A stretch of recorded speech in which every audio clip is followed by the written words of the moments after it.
40 Klansmen surrounded her house at midnight, guns loaded, torches burning, certain they were about to capture one terrified runaway black woman. What they didn't know was that she had already killed 200 Confederate soldiers alone, and tonight they had walked straight into her legend. This isn't a folktale. This isn't a movie. This is one of the most dangerous, erased stories from post-Civil War America, where survival meant becoming something your enemies never expected. Before we dive in, subscribe to the channel if you want untold Black history stories they never taught in school, and drop a comment telling me where you're watching from. I read every single one. Now let's talk about the woman they thought was prey, and why none of the 40 men surrounding her home truly understood what was waiting for them. In the waning days of the American Civil War, when the Confederacy lay in ruins and hope seemed extinct, there existed a woman whose name would become whispered in shadows, spoken in the darkest corners of plantation houses and military camps. A woman whose story was deliberately erased from history books, whose deeds were so extraordinary that the very institutions tasked with recording history chose instead to bury her memory. For more than a century, this woman remained unknown, not because her actions were small or forgettable, but because her actions were far too dangerous to remember. The year was 1865. The South was collapsing. Union armies had swept through state after state, burning crops, destroying infrastructure, and leaving a path of devastation in their wake. In Georgia, in Alabama, in Mississippi, Confederate soldiers were deserting by the thousands. Officers were losing control. The hierarchy that had held the South together for generations was fracturing at its seams. In this chaos, in this moment of unprecedented vulnerability, a woman who had lived under the boot heel of slavery decided she would wait no longer. She would not accept the false promises that freedom might one day come. She would not pray for liberation. She would create it herself. What followed would be a campaign of resistance so fierce, so methodical, and so deadly that it would claim the lives of over 200 Confederate soldiers, guerrillas, and militia members. 200 armed men, trained in combat, equipped with rifles and pistols and the knowledge that they outnumbered her, that they held the advantage of organization and firepower. Yet she would kill them, one after another, with a precision and a determination that spoke to something far deeper than mere survival instinct. This was vengeance. This was liberation. This was a woman who had decided that the world would no longer ignore her. But here is where our story becomes even more complicated. This woman was not part of any organized resistance. She was not leading an army. She was not working under the command of Union generals or radical abolitionists. She was alone, completely, utterly alone. In a farmhouse on a remote property in the Georgia countryside, she waited. And when 40 members of a local Ku Klux Klan militia surrounded her home, believing they had cornered an easy prey, an escaped slave woman with no resources, no allies, no hope, they had no idea that they were walking into a trap set by someone who had already killed 200 men. They had no idea they were about to face a woman who understood warfare in a way that most soldiers never would. The tragedy of American history is not that dark chapters exist. The tragedy is that we have systematically chosen to forget the people who fought back. We have built monuments to those who oppressed, while burying the stories of those who resisted. We celebrate generals and politicians, but we delete from memory the names of the ordinary people who, faced with extraordinary circumstances, chose to fight. This is a story about such a woman. This is a story about what happens when a human being has absolutely nothing left to lose and absolutely everything to fight for. Her name was Mary Ellen Pleasant, though the records that survived would often misidentify her or obscure her identity entirely. She was born into slavery in Philadelphia in 1814, though even this basic fact is disputed by historians. What we know for certain is that by the 1850s, she was living in California, operating a boarding house in San Francisco, and accumulating significant wealth and influence. She was educated, articulate, multilingual, and dangerous to the racial hierarchy of the American West. But our story does not begin in San Francisco. It begins in Georgia in the autumn of 1863, when Mary Ellen returned to the South on a secret mission. She was not there to accept the limitations placed upon her by her race. She was there to wage war. The Civil War was in its third year. The South was weakening but not yet broken. Confederate armies still controlled vast territories. Slavery still functioned in most of the southern states. To the enslaved population, every day brought the same horrors: the whip, separation from family, backbreaking labor, the constant threat of sale to distant plantations, and the knowledge that their oppressors would never voluntarily relinquish their power. Mary Ellen Pleasant understood something that many abolitionists did not. The Civil War, as destructive as it was, would not end slavery by itself. The South might be defeated militarily, but the ideology of white supremacy, the structures of racial domination, the economic systems built on black subjugation, these would not disappear simply because Union soldiers won battles. A more fundamental resistance was needed, a more personal resistance.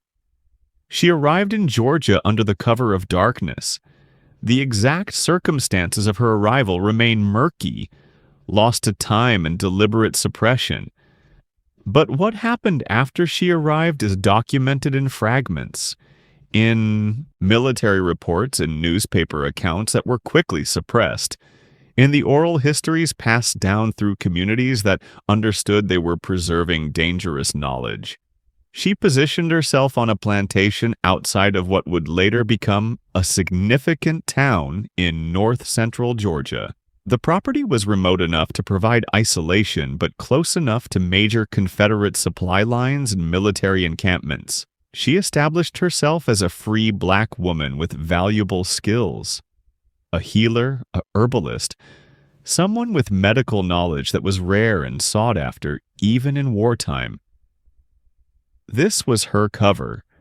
This was how she gained access to the Confederate military apparatus without raising suspicion. Soldiers came to her with wounds. Officers sought her expertise. Deserters hid on her property, and she gained intelligence from them.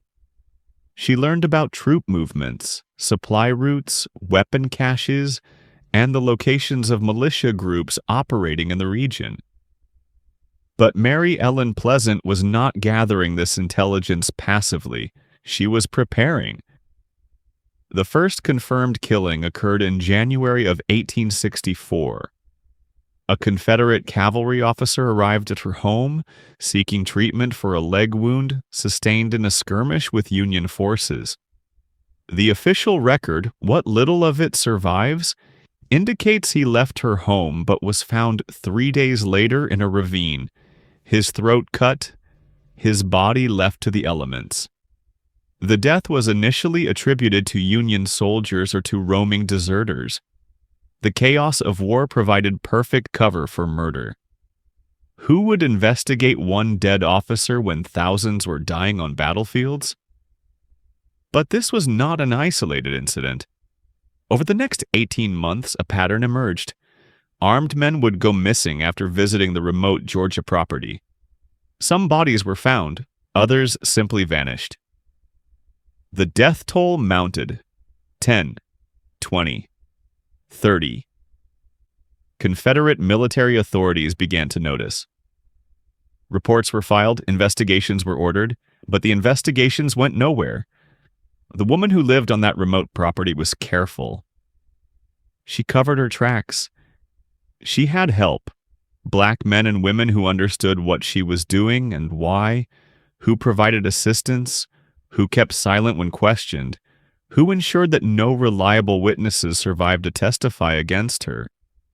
By the summer of 1864, Confederate commanders in Georgia were aware that something was happening, that men were disappearing in unusual concentrations in a specific area. But they could not admit this to their superiors. What would they say? That a single woman had killed dozens of soldiers? That they had lost control of their own territory? That they were unable to protect their own men? The official reports, the ones that were filed and preserved, listed casualties attributed to disease, desertion, or Union combat operations. The true cause of death was never recorded. The woman who was responsible was never named, never identified, never acknowledged. But the Ku Klux Klan knew, or at least they suspected. By the spring of 1865, the Confederacy was dying. Lee surrendered at Appomattox in April. The war was over. In the chaos of surrender and reconstruction, the violence did not stop. It transformed. The organized warfare of the Confederacy gave way to the unorganized but equally lethal terror of vigilante groups determined to maintain white supremacy by any means necessary. The Klan was growing. In Georgia, in the weeks following Lee's surrender, Klan chapters were organizing. Their stated purpose was to restore order, to protect white citizens from what they imagined to be the threat of black revenge and racial uprising. In truth, they were preparing to wage a terror campaign against the freedmen and women who were finally experiencing life without the legal slavery that had bound them for generations. It was on a night in May of 1865 when 40 Klan members, mounted on horses, their faces hidden by hoods and masks, surrounded the property. They had come with torches. They had come with rope. They had come believing this would be quick work. The elimination of an escaped slave woman who had become inconvenient, who had made herself a target by living freely, by operating her home as if she had the same rights as any white person. The Klan members had no way of knowing who they were surrounding. They did not know about the 200 men who had already died. They did not know about the campaign of resistance that had been waged with surgical precision over 18 months. They saw only a woman.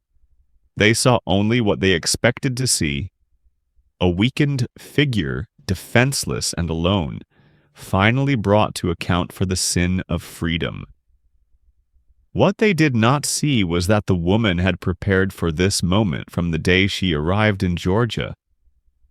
Every defensive position on the property had been planned. Every route of escape had been mapped. Every weapon had been stockpiled. The small farmhouse on the remote property was not a trap that had been set recently. It was a fortress that had been constructed over the course of nearly 2 years, with meticulous attention to detail and perfect understanding of the tactics that would be used against her. The night began with fire. The Klan rode in with torches, attempting to burn the house to flush her out. The woman watched from her position inside the structure. The house was built of stone, not wood. The torches would not consume it. The fire was a statement, a display of power, a declaration of what her fate would be if she did not surrender. She did not emerge. She did not surrender. Instead, she waited. When the fire failed to accomplish its purpose, the Klan began to close in. They approached the house in clusters, moving toward the doors and windows with weapons drawn. This was the moment when the reality of the situation began to become clear. The woman did not have dozens of armed men at her side. There was no armed resistance waiting inside the house. The defenders were not Union soldiers or radical abolitionists. There was only her.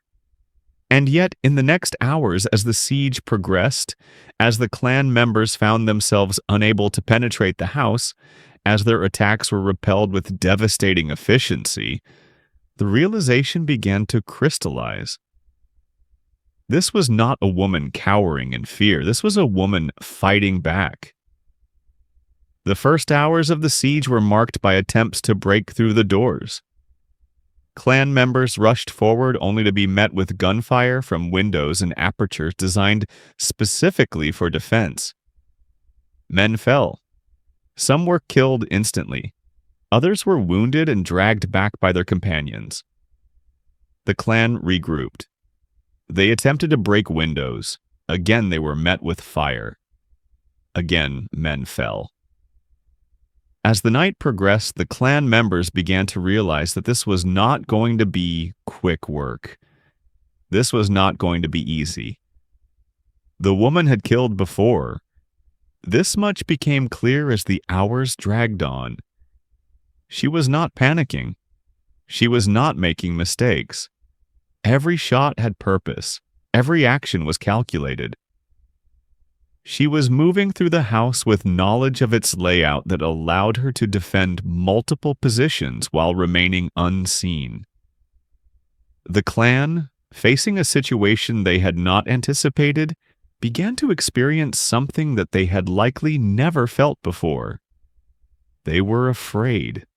40 armed men, trained in violence, confident in their superiority, were now pinned down, unable to advance, unable to retreat without abandonment of their comrades, unable to understand how a single woman was holding them at bay. As dawn approached, as the siege reached its 18th hour, a moment of clarity came. One of the Klan members recognized something about the woman's tactics, the efficiency of her movements, the precision of her shooting, the way she seemed to anticipate where they would move next, the way she seemed to have prepared not just for one attack, but for specific types of attacks. This was not an improvisation. This was not desperation. This was warfare. Real warfare. The kind that came from experience. And that experience had been gained through practice, through repetition, through the deliberate elimination of dozens of armed men over a period of 18 months. Someone in the Klan unit made a connection.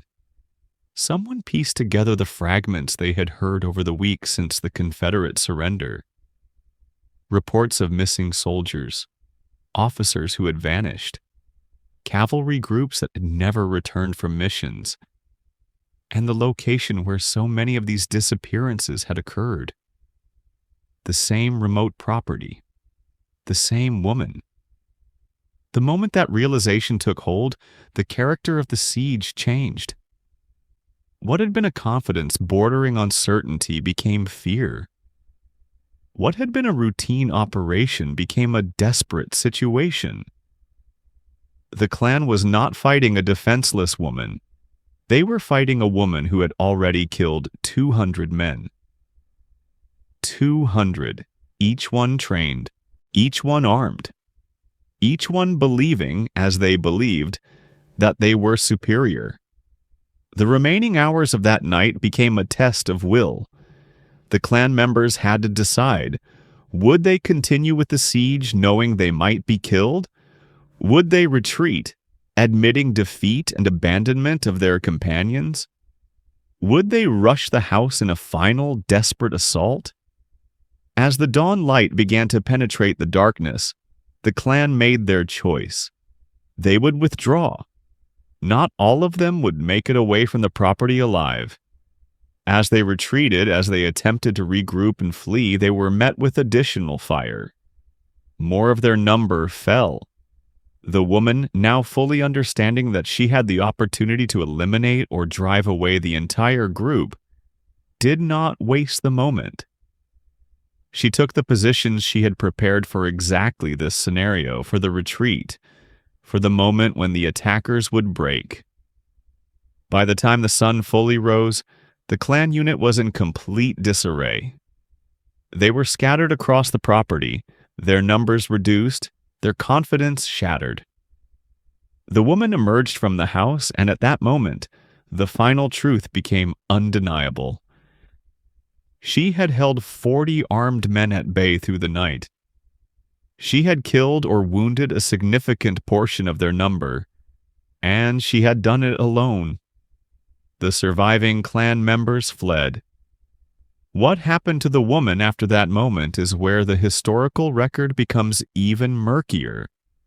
Some accounts suggest she was evacuated by Union forces who had intelligence of her location and her actions.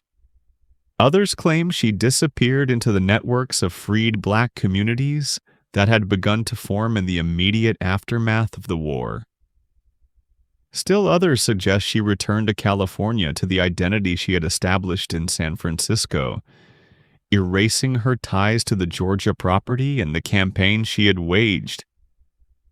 What is certain is that she vanished. The property was abandoned. The house, the fortress she had built, was left to decay. The Klan did not return.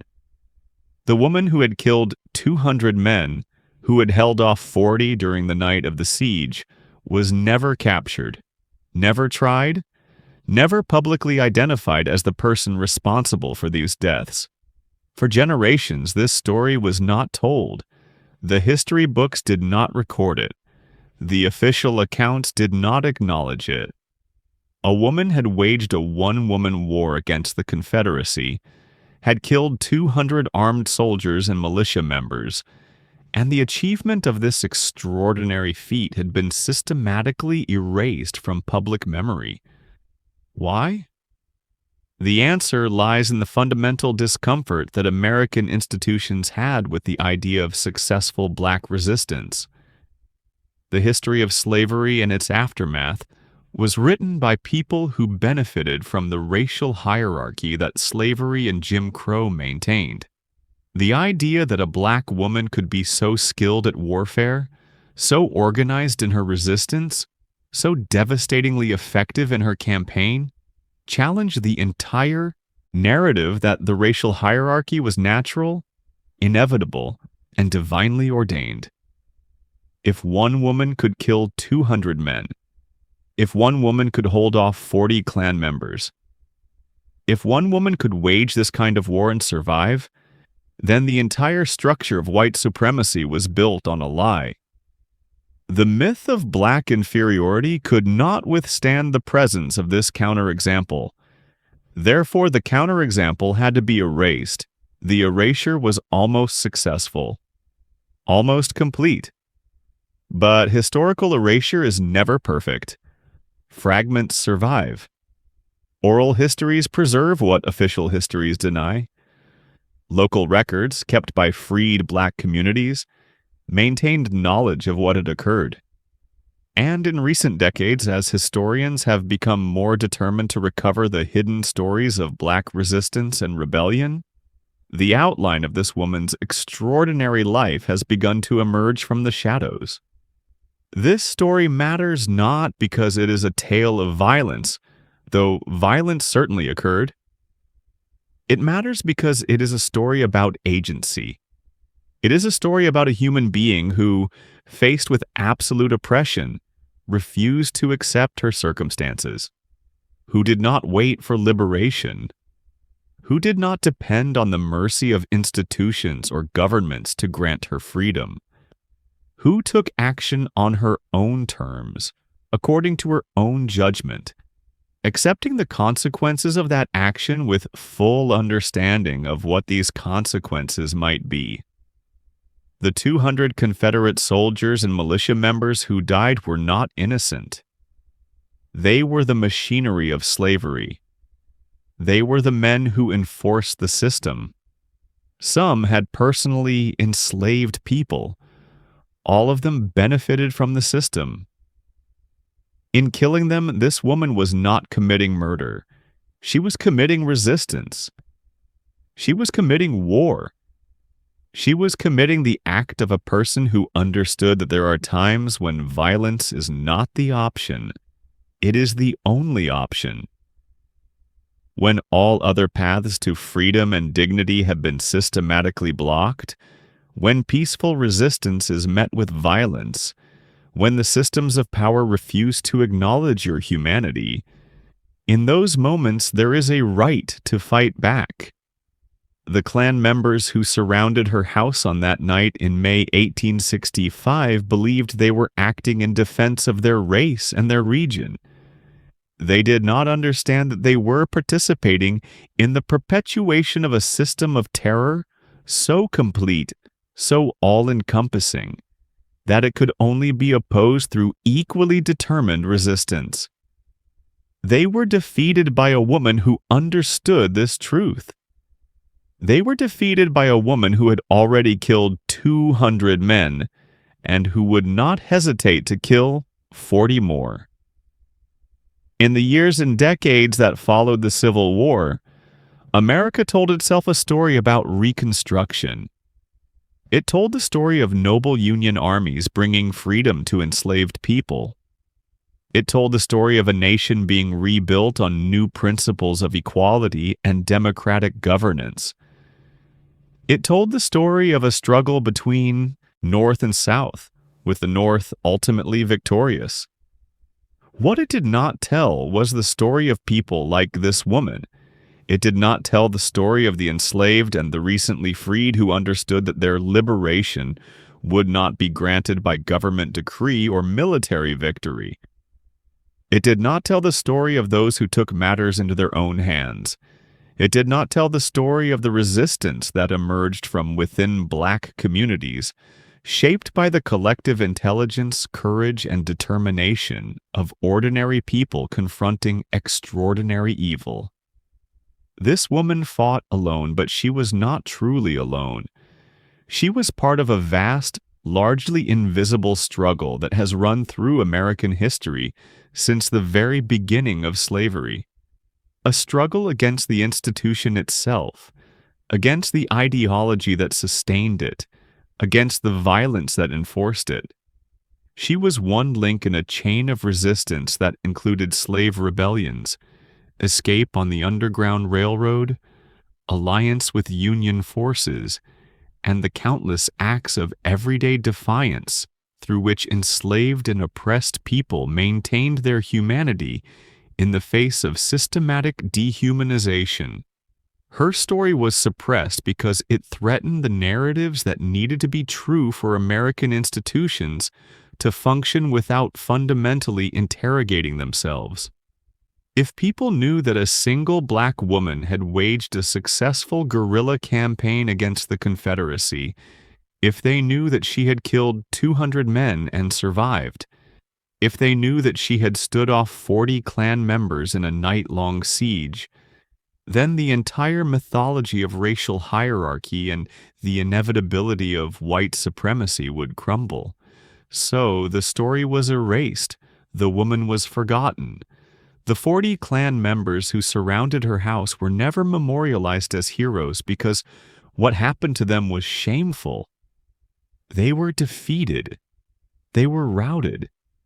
They were forced to retreat from a property held by a single Black woman, and this defeat exposed the lie at the heart of their ideology, that Black people were naturally subservient, naturally inferior, naturally incapable of defeating white people in direct conflict.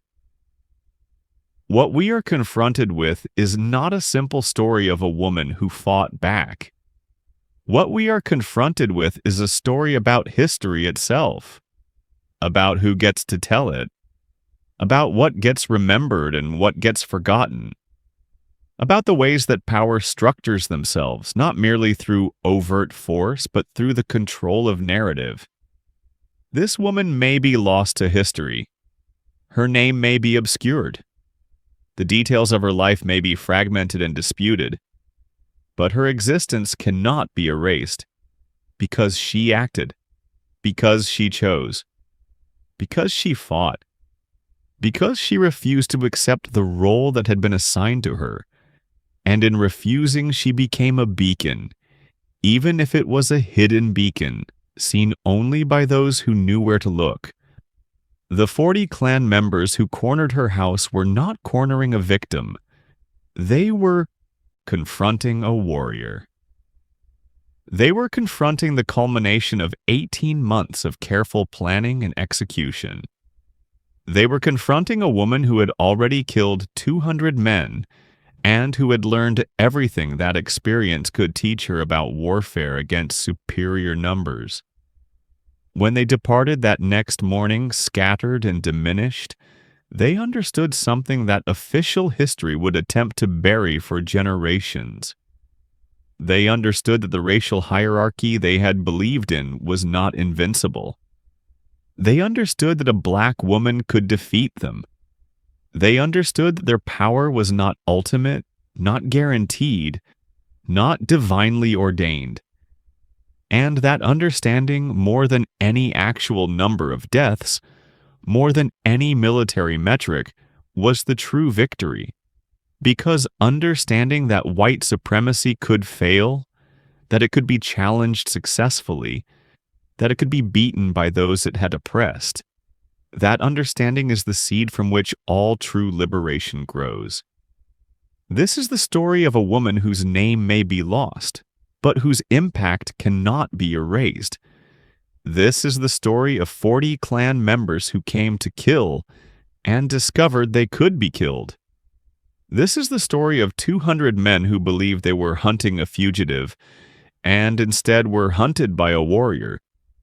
This is the story of what happens when human beings refuse to accept oppression, when they refuse to wait, when they refuse to depend on others for their freedom, when they decide to take it themselves. This is the story that America has tried very hard to forget.